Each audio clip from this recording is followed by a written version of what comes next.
Good. Chairman, ladies and gentlemen, I'd like to thank Alan and the organising committee for inviting me to this meeting. I'm really impressed that there's so many of you and you're such a vibrant group. I guess the talk is what device would you use in cardiogenic shock and AMI? And I think if your criterion is robust evidence base of both efficacy and safety, then we may as well end the talk here because there's no device that fulfills those criteria.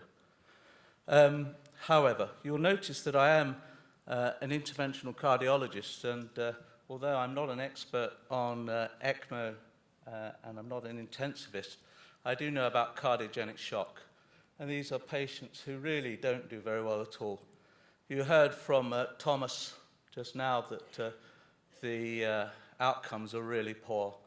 And it all comes down, as I'm sure you know, to acute coronary closure. And even if we go to the cath lab, even as urgently as we do, we're all mandated on our door-to-balloon times, then sometimes we just can't prevent cardiogenic shock. It's not as clear as one thinks as to why some patients get cardiogenic shock and others don't. Occurs in up to 10% of heart attack victims. That's more than 50,000 patients in the EU. We saw mortalities of 60% plus in the last talk, and I've been really conservative here. Currently, there's no evidence base apart from opening up the artery, and that was the shock trial in 1999. We'll talk about it in a second. All of you here know that those who survive suffer multi-organ failure, heart failure, need for lifelong drugs, and recurrent admissions with devices such as CRT and ICD. So it's a miserable condition. Why might we think that a device could work? Well, infarction is about dead muscle and survivable muscle. And I think my theory on all of this is that there is an area, as we know from MRI and other non-invasive tests, of potentially recoverable muscle. And that's really what we're trying to do in this context of using mechanical support devices, is to try and support the heart whilst that muscle recovers.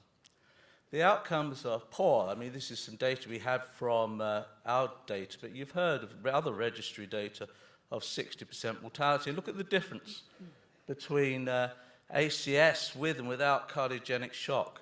You know, we get mortalities of 2% as opposed to mortalities of 33, 40, 50, 60%. So this is a really serious condition, and it's not uncommon.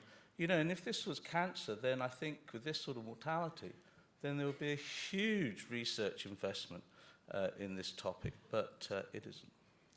What is the 13-day mortality? Well, it varies, as we've seen, from anything from, depending on the study, it's all registry data, 24% to 78% in many papers I've looked at, and reviews I've written, I say anything between 35 and 50%. It all happens early. It's all in the first few days. That's what's really interesting. If you look at this from culprit shock, and for many others you saw on my previous slide, the curves plateau. And if we look at the landmark analysis from culprit shock, you see there's very little action after the first few days. And what does that tell us? It tells us if we can do something in those first 3 days, then we can end up with this sort of curve as opposed to this sort of curve. So early intervention and early action is really important. There's a number of therapeutic strategies for cardiogenic shock. I'm not going to go into these. Obviously, early revascularization, I've talked about hemodynamic, pharmacological support, and there's quite a lot of interest now in the prevention of SIRS. Here are all the randomized data there are. Shockingly, in over 20 years, less than 2,000 patients randomized. That's really, really, really low. And as I say, the only intervention that's been shown to work is for us to get them to the cath lab and open up their coronary artery, the infarct-related artery, as soon as we possibly can. Now, my task is to talk about mechanical support devices in cardiogenic shock, and I have no beef about ECMO, although I'll come to EuroShock towards the end of the talk. You'll be aware there are devices such as HeartMate, Therapeutic, and IVAC 2-liter, and I'm not going to talk about those because they've not been licensed or used in cardiogenic shock. They're used in high-risk PCI. I don't use them because I've never had a PCI that's so high risk that I need to. Not that I don't do them, I just think that the data's not so good. So here are the ones that we're going to talk about. Balloon pump, impeller, tandem heart, and of course ECMO. And they work in different ways, as you know better than I. Continuous flow pumps, pulsatile, axial, or centrifugals. And some of them are intracorporeal, and some are obviously extracorporeal. I'm just going to go through these bit by bit. Let's talk about intra-aortic balloon pump. It's the ones we use most in interventional cardiology. We mostly treat ourselves because it's easy to put in. It uses now 7 French femoral sheaths. You get not very much cardiac output. It's easily adjustable and has no effect on lactate or mean blood pressure. And you'll be aware of IABP shock 2, which showed no difference between it and control. And as a result of that, and other meta-analyses, most of which is driven by IABP2, 30-day mortality is not influenced by balloon pumping. And as a result of that, the European guidelines from 2016 says it's not routinely recommended. It's still used because it's easy to put in, and we're treating ourselves mostly as interventional cardiologists. Impeller, we've heard a bit about. It's the device with the most data.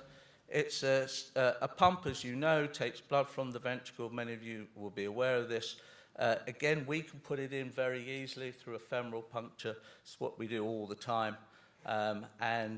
It's something that's used. It's quite expensive, and the data is a bit more registry than anything else. It's continuous axial.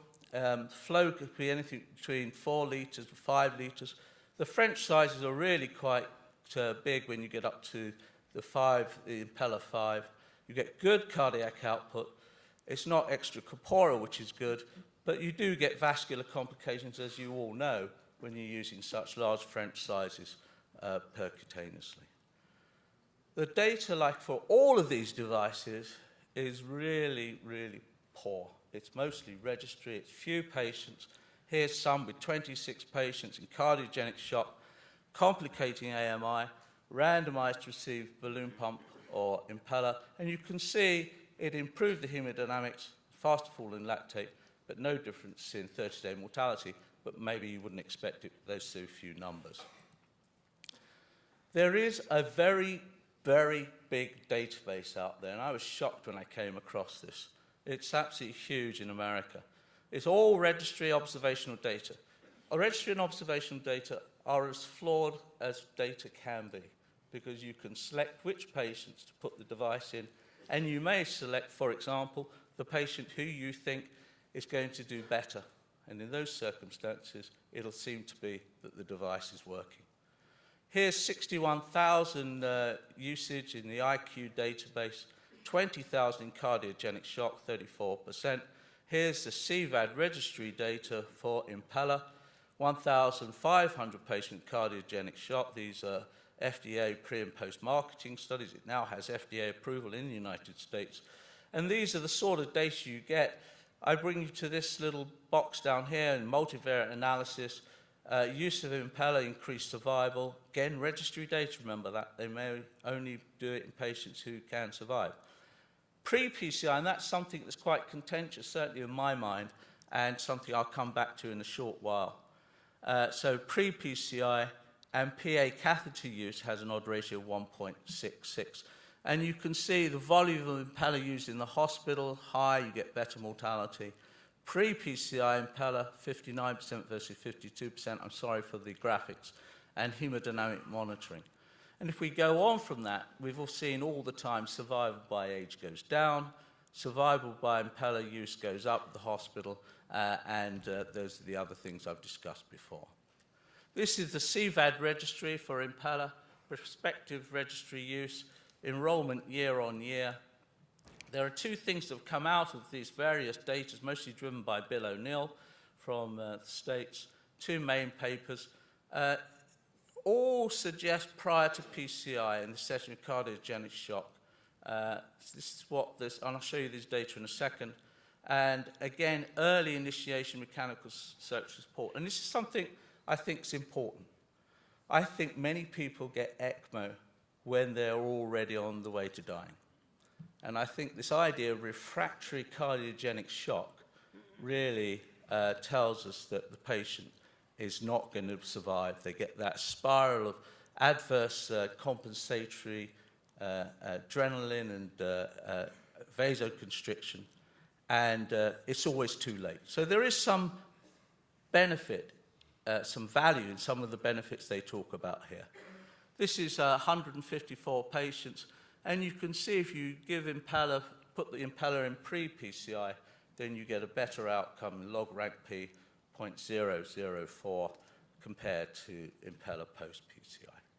That struck a chord with me when I was thinking about setting up a trial. Why wait, as we sometimes do, until the patient is moribund before we start supporting mechanical support device?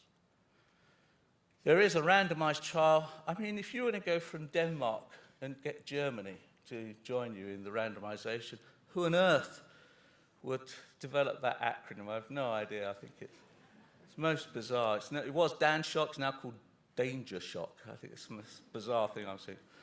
They've been going for a long time. They've been going since 2013. I spoke to Jakob recently by email, and they've got 115 over 300 out of 360 planned patients. Cardiogenic shock, less than 24 hours. Usual things for cardiogenic shock, primary endpoint death. So it's a struggle to do these trials, and that's why there's only 2,000 patients in randomized trials over 20 years. These are difficult patients to recruit to trials. Tandem heart, I'm not going to talk much about. It's a lot of kit there. I don't know if many people in the audience have had experience of it. We don't have much experience in the UK, but it's obviously, it's a centrifugal. You get flow of 4 litres a minute, biggest sheaths, good cardiac output. There's no extracorporeal circuit, and it requires a transeptal puncture and vascular complications. There are very little data on it. Here's 41 patients. Again, improved hemodynamics, no difference in 30-day survival. I don't know why they even report this on 41 patients. It's so underpowered, it's unbelievable. So let's talk about all your specialist interests. They always look like this, but of course, when I go to ITU with a patient, one of my patients cardiogenic shock, they always look much more like this. You know more about it than I do. Flow more than 4 litres a minute. Arterial and venous sheath sizes. Obviously, there are big efforts to get this smaller and smaller. Good cardiac output, pulmonary support. And, you know, we've heard a little bit about impeller for offloading and balloon pump for offloading. And there clearly needs to have something to increase the efficiency offloading when you're using ECMO. What about the data? Again, 25 and 30 patient, balloon pump plus ECMO versus balloon pump. This is cumulative survival in STEMI and end-STEMI. Believe it or not, there are an incidence, a small instance of cardiogenic shock in end-STEMI, and a very small number of patients. But this paper by Tseo is referred to a lot. It's something that I refer to a bit. When I looked at his paper again, I saw that the time to device was better in those who survive versus non-survive. This brought me back to the impeller pre-PCI data, and I thought, again, that we shouldn't be waiting for patients to become sicker and sicker, but that we should do something up front. Someone talked earlier on, I think, about prophylactic intervention, and that's where we're sort of going in the next minute or two. What's the benefit? Well, these are relatively poor data in that they're small data, small numbers, they're registries, but these are the sorts of reported impact and benefit from ECMO use in terms of relative reduction in mortality. So that brings us to the main thing of the last 5 minutes I have here.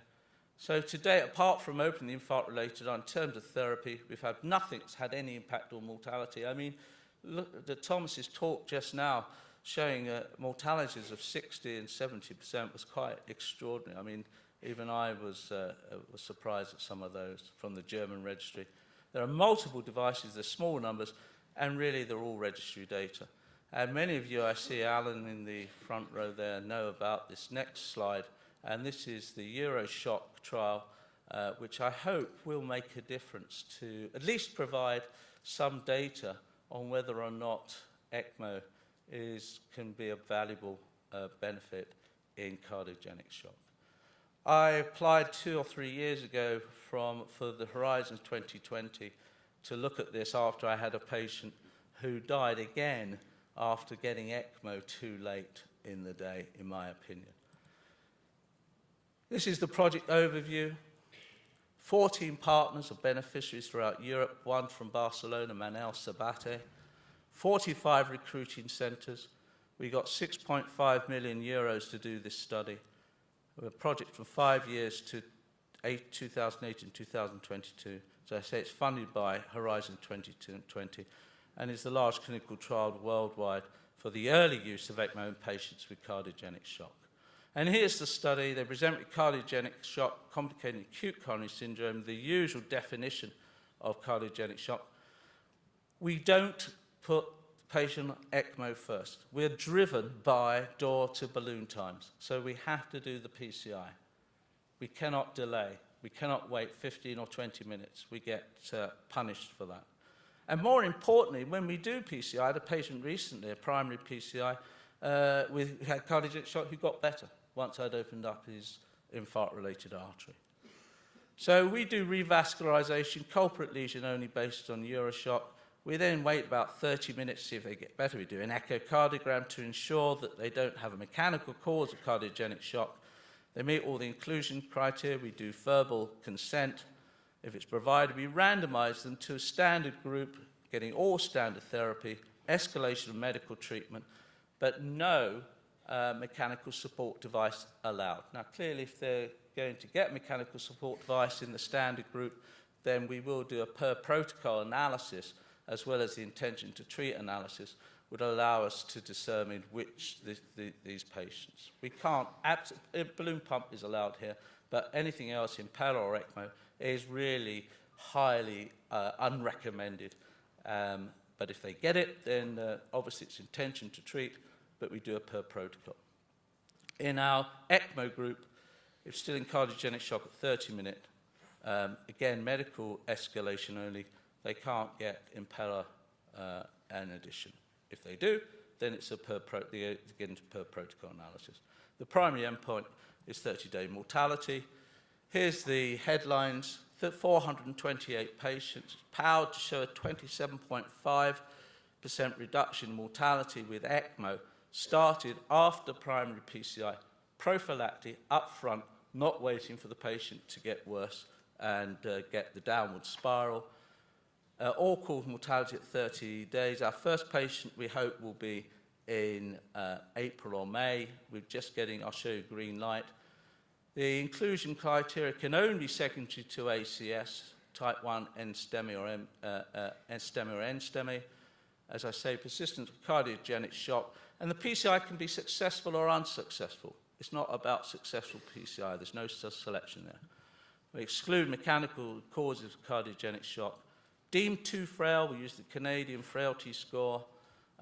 Severe peripheral vascular disease, making ECMO contraindicated. Out of hospital cardiac arrest under any of the following circumstances, this is exclusion, without return of spontaneous circulation, without pH greater than 7, without bystander CPR. Alan Straka in the front row knows fully well just how much we've debated all of these things. There's some work packages here. These are the centres that are randomising. There's some sub-studies, CMR with shortened protocols, no breath holding. There's clearly health economic analysis and telemetry monitoring. And we're really just about to get sponsor green light.